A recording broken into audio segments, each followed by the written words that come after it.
The mahogany desk still smelled like his cologne, that expensive Italian brand Dad wore religiously for 30 years. I ran my fingers across its polished surface, feeling the weight of what lay hidden in the locked drawer beneath. For 3 months since the funeral, I'd been carrying this secret like a stone in my chest. The will. The real will. Marcus didn't know. Nobody knew except Dad's lawyer, Mr. Henderson, and me. While my brother strutted around the office, making grand plans about his inheritance and treating employees like they were already his subjects, I watched in silence. The irony was suffocating. He was planning to fire half the staff, sell the family properties, and modernize everything Dad had built with his bare hands. "You should tell him," Henderson had warned me weeks ago, adjusting his wire-rimmed glasses nervously. "The longer you wait, the harder this will become." "But how do you tell your older brother, who's spent his entire adult life believing he was the chosen heir, that Dad changed his mind in the final months? How do you explain that the company he's been preparing to inherit for 15 years now belongs to you?" I thought about Dad's last words to me in the hospital. "Take care of what we built, son. Don't let anyone destroy it, not even family." At the time, I thought he was being dramatic, emotional from the medication. Now I understood he was giving me a mission. Marcus had always been ambitious, but Dad saw what I was only beginning to recognize, that ambition without wisdom could destroy everything. The office felt different now, heavier somehow. Through the floor-to-ceiling windows, I could see Marcus in the parking lot, talking animatedly on his phone, probably making promises to investors about changes he'd make once he, officially, took over. His confidence was absolute, his entitlement complete. Tomorrow was the will reading, the day when everything would change forever. I pulled out the key Dad had given me, hidden inside his old watch case. My hands trembled slightly as I unlocked the drawer and stared at the manila envelope containing the document that would shatter my brother's world. Inside were Dad's handwritten notes too. Observations about Marcus's reckless spending, his treatment of employees, his plans that prioritized profit over people. The company meant everything to our family. 3 generations of Blackwood men had built it from a small construction firm into a multi-million-dollar enterprise. Dad used to say we weren't just building structures, we were building communities, providing jobs, creating legacies. Marcus saw only numbers on spreadsheets. As I sat there in Dad's chair, soon to be my chair, I wondered if I was ready for this responsibility. At 28, I'd always been the younger brother, the one who worked quietly in the background while Marcus commanded attention. But Dad had seen something in me that I was still discovering. The ability to lead with both strength and compassion, to honor tradition while embracing necessary change. The sun was setting, casting long shadows across the office. Tomorrow, everything would change. Tomorrow, my brother would discover that his assumptions about birthright and inheritance were nothing more than illusions. And I would have to find the courage to step into a role I never asked for but was apparently born to fulfill. The morning of the will reading arrived with unseasonable rain, as if the sky itself was preparing for the emotional storm about to unfold. I sat in Henderson's conference room, watching water streak down the windows while Marcus paced near the mahogany table, his Italian suit impeccable as always. He was already talking about his vision for the company, completely oblivious to what was coming. "First thing I'm doing is cutting the dead weight," Marcus announced to Henderson and me, his voice filled with the authority he believed was rightfully his. "We've got employees who've been coasting for years. Dad was too sentimental about firing people." He loosened his tie slightly, settling into the leather chair at the head of the table like he was already claiming his throne. Henderson cleared his throat uncomfortably, shuffling through his papers. I could see the old lawyer's hands were shaking slightly. He'd been dreading this moment as much as I had. "Perhaps we should wait until after we review the documents before making any specific plans," he suggested diplomatically. Marcus laughed, that confident sound that had always made me feel smaller. "Come on, Henderson. We all know what Dad's will says. I'm the oldest son, I've been groomed for this my entire life. This is just a formality." He glanced at me with something that might have been pity. "Don't worry, little brother. I'll find you a good position in the company. Maybe head up the small residential projects. I felt my jaw tighten but said nothing. 4 weeks, I'd been rehearsing this moment in my mind, trying to find the right words, the gentle way to break the news. But sitting here, listening to him dismiss not just me but everything Dad valued about treating people with respect, I felt my patience wearing thin. "Marcus," I started carefully, "maybe you should hear what the will actually says before." "Before what?" He cut me off, his blue eyes flashing with irritation. "Before I start planning for our future? I've been preparing for this responsibility since I graduated from Harvard Business School. I know every aspect of this company, every contract, every investment." He leaned back in his chair, supremely confident. "Dad and I discussed this countless times. He always said the company would be mine." That was partly true, I knew. For years, Dad had groomed Marcus, had spoken about him taking over. But things had changed in those final months when Dad saw how Marcus treated the employees during his trial period as interim manager. The complaints that reached Dad's ears, the way Marcus talked about people like they were expendable assets rather than human beings who'd helped build our success. Henderson was looking at me now, his expression almost pleading. He wanted me to say something, to prepare Marcus somehow. But Marcus was still talking, painting pictures of his grand plans, firing long-time employees, outsourcing jobs overseas, selling off the community projects Dad had been most proud of. "The community center project is the first thing that has to go," Marcus was saying, gesturing dismissively. "It's a money pit. Pure charity work disguised as business. We could sell that land to developers and make triple what we're investing in community service." He said the last two words like they tasted bitter in his mouth. I thought about Mrs. Rodriguez, whose husband had worked for us for 23 years before his accident. Dad had made sure she kept her health insurance and her son got a college scholarship through our community program. I thought about the after-school programs we funded, the job training we provided for young people in underserved neighborhoods. "Those programs mean something to people," I said quietly, but Marcus waved my comment away like he was shooing a fly. "Sentiment doesn't pay the bills, David. Dad was too soft in his old age. Business is business." He checked his expensive watch impatiently. "Can we get started, Henderson? I have a meeting with potential investors at 3. Henderson's face had gone pale. He looked at the sealed envelope in front of him, then at me, then at Marcus who was already reaching for his phone to check messages. This was it, the moment that would change everything. And I realized that no matter how gently Henderson read those words, Marcus wasn't going to take this well. Henderson's voice seemed to echo from far away as he read the formal language of Dad's last will and testament.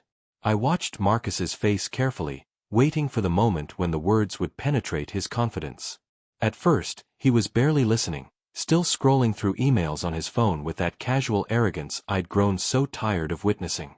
"To my beloved son David Blackwood, I leave controlling interest in Blackwood Construction, comprising 65% of all company shares, along with all associated properties and assets."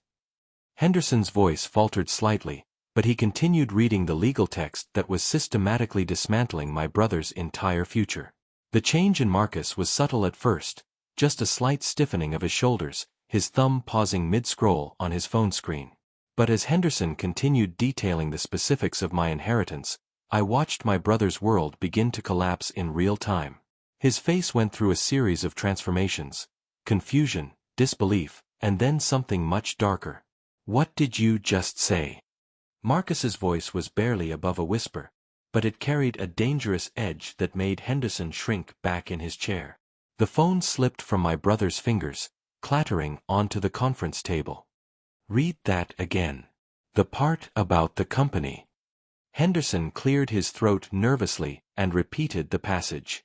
This time, Marcus was listening with laser focus, his blue eyes growing colder with each word. When Henderson finished, the silence in the room was deafening except for the rain still pattering against the windows. "This is impossible." Marcus stood up abruptly, his chair rolling backward and hitting the wall with a sharp crack. "Dad wouldn't do this. He couldn't do this. I'm the oldest son. I'm the one who's been preparing for this my entire life." His voice was rising steadily, transforming from disbelief into something approaching rage. I tried to speak calmly, the way I'd practiced. Marcus, I know this is a shock, but Dad made this decision for reasons. Reasons? He whirled around to face me, his face flushed red. What reasons could possibly justify giving away my birthright to my little brother who's never shown any real interest in running this company? He was breathing heavily now, his hands clenched into fists at his sides. Henderson attempted to intervene. Perhaps if we could all just take a moment to... Shut up! Marcus snapped, his composure completely gone now. This doesn't make sense. David's never cared about the business side of things. He spends his time on construction sites getting his hands dirty instead of learning how to actually manage a company. He doesn't have the education, the experience, the vision. I have something else, I interrupted, my own patience finally snapping. I have Dad's respect. And I have his trust. Something you lost when you started treating our employees like they were disposable and talking about dismantling everything he worked to build. The words hung in the air between us like a thrown gauntlet. Marcus stared at me as if seeing me for the first time, really seeing me. And what he saw seemed to make him even angrier. You knew, he said slowly, his voice dropping to a menacing whisper. You knew about this, didn't you? How long have you known? He took a step toward me, his eyes blazing with betrayal and fury. How long have you been sitting there, letting me make plans, letting me make promises to people, knowing that you were going to humiliate me like this? I stood up to face him, feeling something shift inside me. For the first time in our lives, I wasn't backing down from my older brother's intimidation. I've known for 3 months. And every day I watched you prove exactly why Dad made the right choice. That's when Marcus snapped completely. He lunged across the table at me, his face contorted with rage. But Henderson was faster than either of us expected. The elderly lawyer grabbed the document and held it protectively against his chest, but Marcus wasn't interested in the papers anymore. He was interested in me. You manipulative little snake, he snarled, circling the table toward me. You turned him against me, didn't you? Poisoned his mind in those final months when he was weak and vulnerable. This whole thing is fraud. I'll contest it. I'll tie this up in court for years. But as he reached for me, his hand knocked against Henderson's briefcase, sending papers flying everywhere.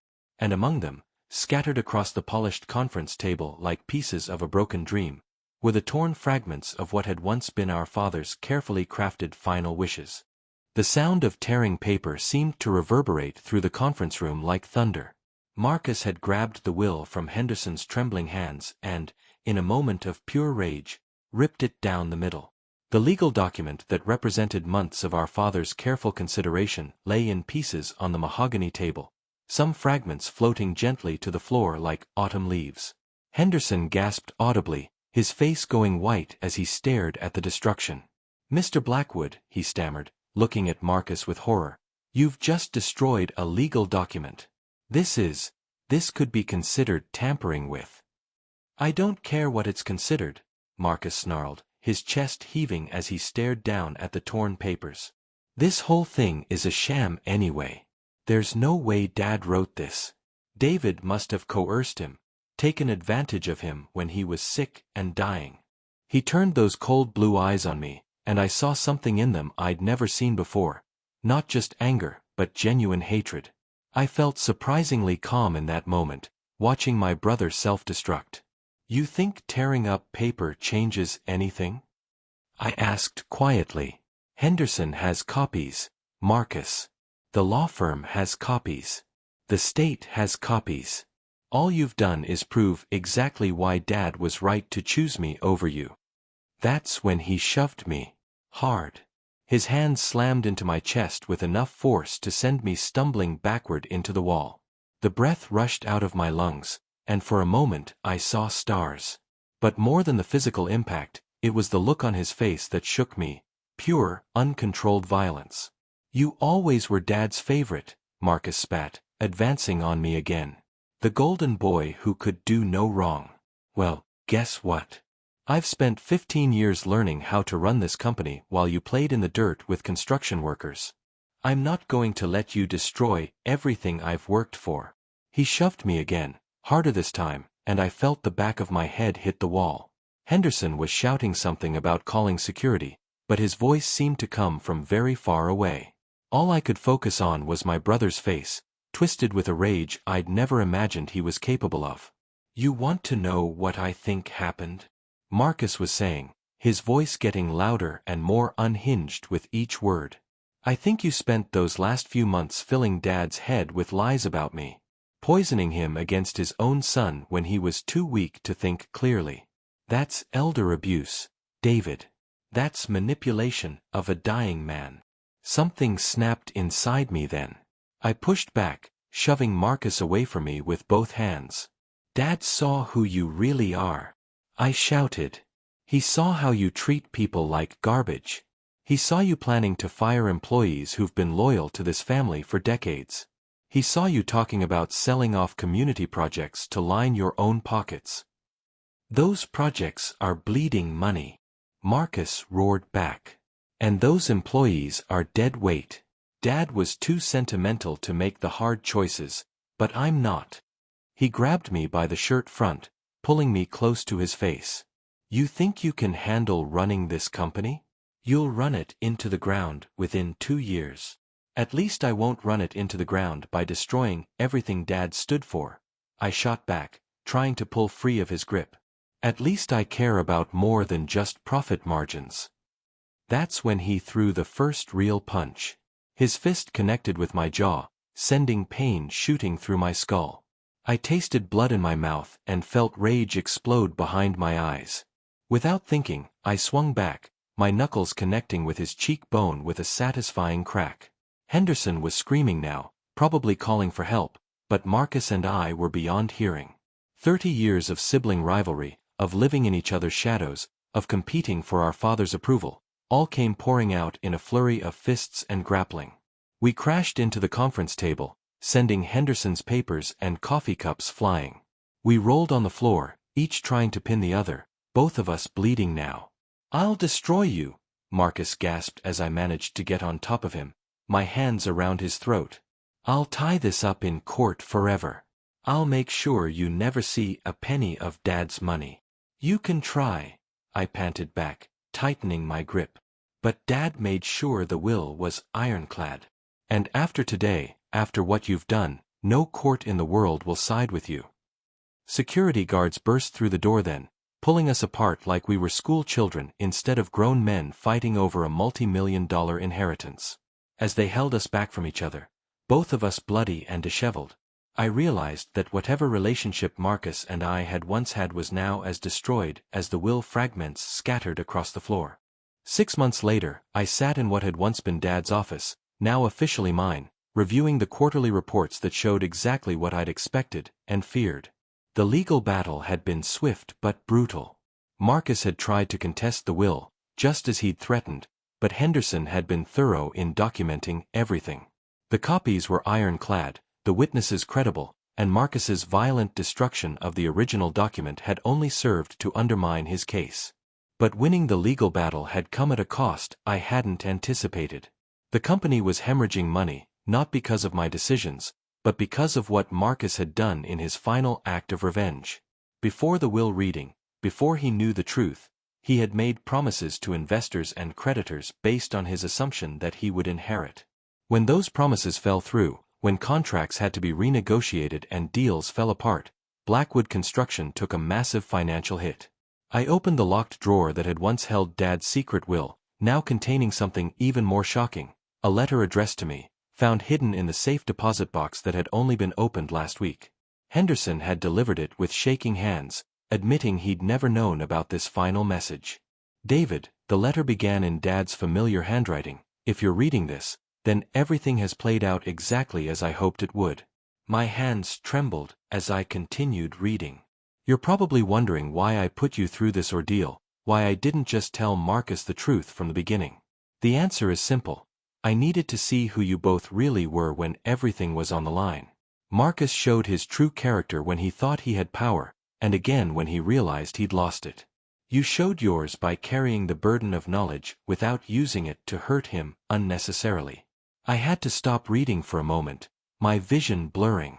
The weight of what Dad had orchestrated was staggering. The company is in trouble, son. Has been for months. Marcus never knew because I hid the extent of our financial problems, but we're leveraged to the hilt and facing bankruptcy. I could have told him, prepared him, but I realized something important in those final months. Marcus would have saved the company by destroying its soul. You'll save it by remembering what it was meant to be. The letter went on to detail hidden assets, offshore accounts, and a network of loyal business partners who had been waiting for the right moment to step in and help. Dad had been playing a longer game than any of us realized, setting up a safety net that would only be revealed to the true heir, me. There's enough hidden away to save the company and honor all our commitments to employees and community programs. But you'll have to rebuild trust, repair relationships, and prove that Blackwood construction is still worth believing in. I'm counting on you to do what Marcus never could, lead with both your head and your heart. The final paragraph made me understand everything. Marcus will probably try to destroy you, son. He'll see this as betrayal rather than consequence. But remember this, sometimes the people we love most are the ones who teach us the hardest lessons. I failed your brother by never forcing him to face his own character. Don't make the same mistake I did. Be the leader this company needs, even if it means being the brother he'll never forgive. I set the letter down and looked out the window at the construction site across the street, where our crew was building affordable housing for first-time homebuyers. Mrs. Rodriguez's son was out there, working as a project manager now, his college degree finally put to good use. The after-school program we funded had just graduated its largest class ever, with 12 kids receiving full scholarships to state universities. My phone buzzed with a text from an unknown number. You think you've won, but this isn't over. Marcus. I deleted the message without responding. Dad had been right about everything. Marcus would never forgive me, would probably spend the rest of his life trying to prove that I'd stolen what was rightfully his. But he'd also been right about what kind of leader the company needed. As I locked the letter back in the drawer, I realized that Dad's greatest gift hadn't been the company itself, but the wisdom to understand that true inheritance isn't about birthright or expectation. It's about character, values, and the courage to do what's right even when it costs you everything. The rain had started again, just like that day 6 months ago when everything changed. But this time, watching it streak down the windows of my office, I felt something I hadn't experienced in years. Hope. Hope that we could rebuild not just the company's finances, but its reputation. Hope that the employees who had stayed loyal through the chaos would be rewarded for their faith. Hope that somewhere out there, Marcus might eventually understand why Dad made the choice he did. But mostly, hope that I could be half the man my father believed I was when he entrusted me with everything he'd built, and everything he'd dreamed we could become. The will might have been torn to pieces that day in Henderson's office, but Dad's true legacy remained intact. The understanding that real leadership isn't inherited, it's earned, one difficult decision at a time.